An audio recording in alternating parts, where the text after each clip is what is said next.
Back in the 1970s, a series of groundbreaking studies changed the way we understand addiction. Imagine you're a rat. You're all alone in a cage with no other rats to spend your time with. In your cage, you have two choices. You can either drink refreshing, clear water or a slightly sweet morphine solution. All alone, just wanting the days to go by, you, the rat, inevitably latch on to the morphine. Meanwhile, across the lab, there is another enclosure. This is the mythic, heavenly cage known as Rat Park. In this wonderful place, there are many other rats to socialize with and relate to. But that is the extent of the differences between your cage and Rat Park. In Rat Park, the choice remains. Do you drink the water or the morphine? After 65 days, you're finally moved to Rat Park, and what do you find? You no longer choose the morphine. So what was it that made you so addicted? What's the difference? The difference is loneliness. Today, we would like to take a close look at how loneliness can make you more addicted. Addiction is common. You may not realize it, but addiction is more common than you think.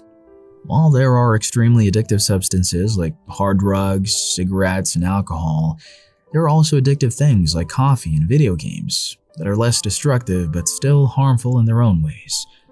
Not all addictions are made equal, but there is a common link between all these kinds of addictions. A lack of purpose and motivation. When we have people around us, whether it's those who can help or those who help us, we are instilled with a sense of purpose. In the digital age, it becomes more difficult to feel that love and connection to those around us because we may see them physically but interact with them far less. Having love in our life encourages us to strive for more. Giving love can be just as helpful as receiving love. Helping people and sharing connections, even with strangers, through volunteering work or social hobbies can also instill a sense of purpose into your life. When we lack these things, addiction fills in the gaps. Rather than change the things we don't like about our lives, we fight those feelings with drugs, porn, or any other addictive substance we can get our hands on.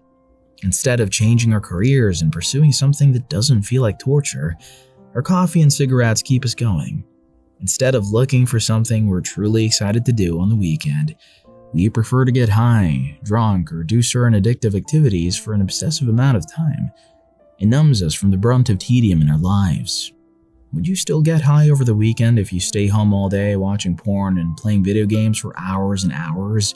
If you knew you were going on a hike with your family or a lunch date with a friend? Let's be honest, many people still would. But every day and for very long hours? Perhaps not. In the Rat Park study, rats still went to the morphine from time to time, but they hardly relied on it like the caged rats. So, loneliness affects our sense of purpose, and an injured sense of purpose can make us susceptible to addiction. Do addictions always form when you're lonely? It would be naive to think that it's only lonely people who become addicts. Recreational drugs, alcohol, and sex can all be addictive and are usually circulated in social situations. But despite the number of people you surround yourself with, it's important to also examine the quality of these relationships. Friends influence your habits. If all your friends are smoking or drinking and you're the only one who's not, it can be very difficult to resist joining them to be a part of the group. What's harder is if you want to quit an addiction but have friends who constantly undermine your efforts to be sober. When trying to break an addiction, having people around you who understand your struggle is what you really need. This is why programs like Alcoholics Anonymous and having sponsors are so important. Social support, like having a sponsor, gives you an extremely important boon when it comes to recovery.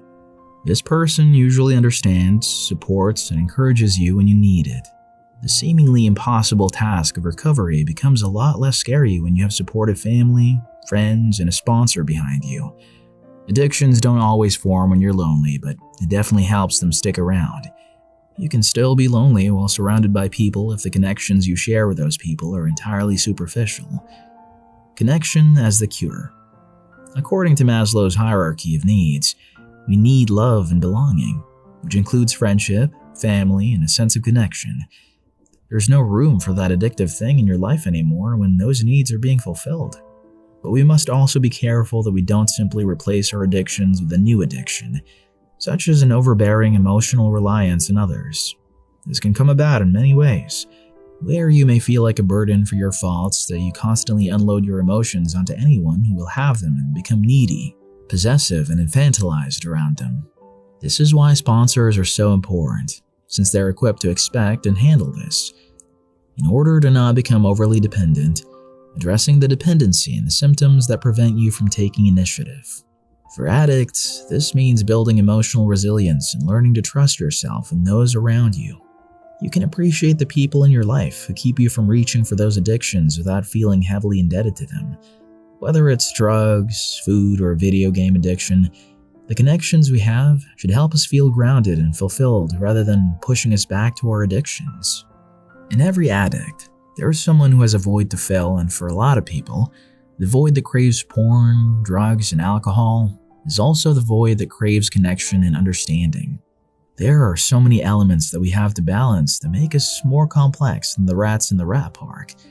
Loneliness can shake our self-esteem and our sense of fulfillment and purpose, but the cure is up to us. We need to reach out to the people we can rely on, but we also need to be reliable people. You don't know how lonely your family members and friends really feel. Have you ever dealt with an addiction or helped someone through an addiction? Let us know in the comments below. Please remember to leave a like if you enjoyed the video and subscribe to Psych2Go for more like this.